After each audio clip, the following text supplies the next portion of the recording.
और चलिए मेहमानों से आपको रूबरू करा देते हैं। रमाकांत मिश्रा, प्रवक्ता भारतीय जनता पार्टी, हमारे साथ हैं। रमाकांत जी, बहुत स्वागत है आपका।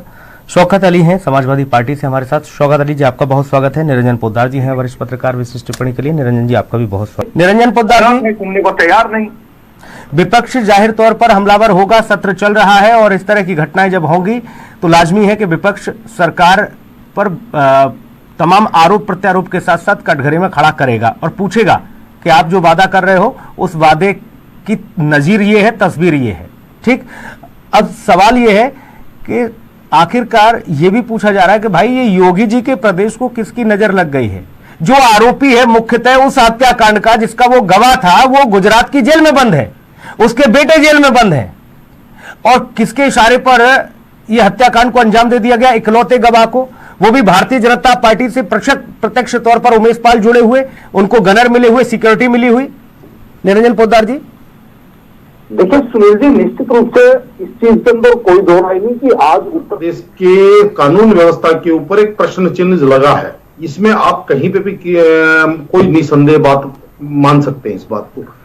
लेकिन मैं एक चीज और कहना चाहता हूं सुनील जी, वो ये है कि पिछले 6 वर्षों के अंदर ये दूसरी ऐसी बड़ी घटना है। इससे पहले जो विकास दुबे की घटना, आपने विकास दुबे वाली जो घटनाक्रम घटा था वो भी आपने देखा था। उसके बाद में आज ये ऐसा दूसरी घटनाक्रम है जिसको हम ये मान सकते हैं कि जिससे दिल दहलाने वाली जो घटनाक्रम हम इसको मान सकते हैं। इसके अलावा देखिए जो संगठित अपराध है उसके अंदर मुझे ऐसा नहीं लगता कोई इतनी बड़ी कोई घटना हुई हो। और इसके अंदर सुनील जी ये घटना ज्यादा बड़ी इसलिए हो जाती है क्योंकि पूर्व की जो सरकारें थी उनके अंदर ऐसी घटनाक्रम आम हुआ करती थी। और ये जितने भी अतीक हो, मुख्तार हो या तमाम जो ये जितने भी माफिया डॉन जो माफियागिरी चलती थी वो पूर्व की सरकारों के अंदर किस तरीके से ये अपने आप को डायनासोर बनाते थे ये सभी ने देखा हुआ है। इसलिए उस समय क्या है कि इन चीजों की इतनी बारीकी से स्क्रूटनी नहीं होती थी।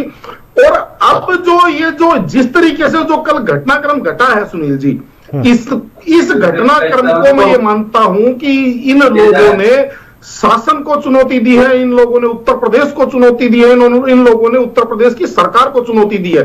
और जिस तरीके से उत्तर प्रदेश की सरकार अभी दावे भी करती है और इन्वेस्टर सबमिट कर रही है और पूरे विश्व से कह रहे हैं कि भाई आप आइए, अब उत्तर प्रदेश के अंदर बहुत शांति है और आप यहां पे अपना पैसा लगाइए और उत्तर प्रदेश के विकास के आप साथी बनिए। उसके अंदर भी अगर सुनील जी ऐसी घटनाक्रम अगर पुनरावृत्ति होती है ऐसी घटनाक्रमों की, तो मेरे हिसाब से सरकार की उस योजना के अंदर भी एक पलीदा लगने की बात होगी। और मैं तो ये कहता हूं कि ये जो घटनाक्रम हुआ है इसको आप एक देखिए कितना बड़ा नेक्सस होगा कि भाई आप ये मान के चलिए उनको ये भी पता है कि गाड़ी किस टाइम आकर के यहां खड़ी होगी और उसके बाद में कौन व्यक्ति गाड़ी में है, कितने लोग गाड़ी में हैं, कौन पीछे के दरवाजे से उतरेगा। यानी कि इतनी जबरदस्त प्लानिंग और इतनी जबरदस्त इसकी योजना। और उसके बाद में एक आदमी बम मारेगा, एक आदमी फायर करेगा और ये सारी की सारी घटनाक्रम। तो मेरा ये मानना है सुनील जी, अगर सरकार ने जिस तरीके से विकास दुबे ने जो कांड किया था उसके बाद में सरकार ने तुरंत फैसला ले। निरंजन पोद्दार जी, कोई घटना हो जाना, उस पर त्वरित कार्रवाई होते हुए उन लोगों को उनके अंजाम की ओर ले जाना, ये एक बड़ा प्रश्न भी होता है और बड़ी चुनौती भी होती है सिस्टम और सरकार के ऊपर। हम अगर ये देखें कि 24 घंटे के करीब होने को आ रहे हैं और अभी तक सुराग नहीं लग पाया, फिर हम कहां से कहते हैं हम कमिश्नरेट वाले हैं, हम हाईटेक हैं, हमारे पास ये है वो है, तमाम सारी चीजें। निश्चित रूप से देखिए सुनील जी, ऐसा है इसके अंदर मेरा यह मानना है कि जिस तरीके से उत्तर प्रदेश के अंदर योगी आदित्यनाथ जी ने सत्ता संभालने के बाद में जिस तरीके से कार्रवाई करी और अपने सिस्टम को जिस तरीके से सुचारू रूप से चालू किया, उससे इसके ऊपर एक बार रोकथाम हुई, लगाम लगी। लेकिन जो सिस्टम के क्रैकर हैं, जो सिस्टम को तोड़ने वाले लोग हैं, वो आगे जाकर के उस चीज के अंदर फिर नए रास्ते निकाल लेते हैं।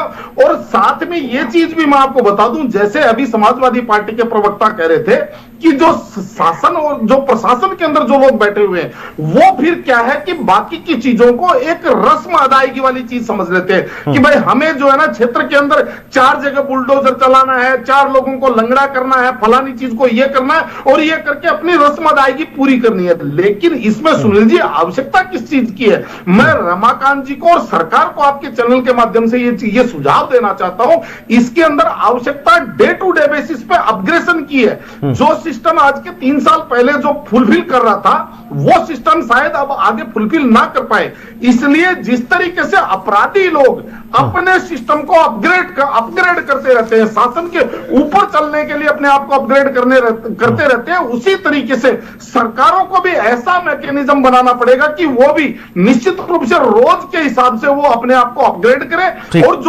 जो प्रशासन के अंदर जो लोग बैठे हुए हैं, चाहे वो ऊपरले अधिकारी हो चाहे नीचे थाना प्रभारी तक के लेकर के और सब इंस्पेक्टर तक लेवल तक के आदमी को आपको मॉनिटरिंग सिस्टम आपको बनाना पड़ेगा। क्योंकि सुनील जी आज एक चीज और देखने में आ रही है उत्तर प्रदेश के अंदर, मुझे कहने में कोई संकोच नहीं है, आज जिस तरीके से शासन प्रशासन के अंदर एक मनमानी सा सिस्टम चलने लगा है कि भाई जिसको इंस्पेक्टर चाहेगा उस क्षेत्र का गुंडा एक्ट उस पे लगा है, उसका गैंगस्टर उसके ऊपर लगा है, हिटरी सीटर उसके ऊपर लगा है, तमाम प्रकार के उसके ऊपर एक थ्योरी और आ रही है जो लोग चौक चौराहे पर और चाय की दुकान टपरी पर जो बात कर रहे हैं, जिला बदर आदमी अपने घर पे जाकर के सो रहा है और शासन प्रशासन वाले। बहुत धन्यवाद चर्चा में जुड़ने के लिए। रमाकांत जी आप जुड़े, शौकत जी आप जुड़े, निरंजन जी आप जुड़े, बहुत धन्यवाद। खास कार्यक्रम में इतना ही, नमस्कार।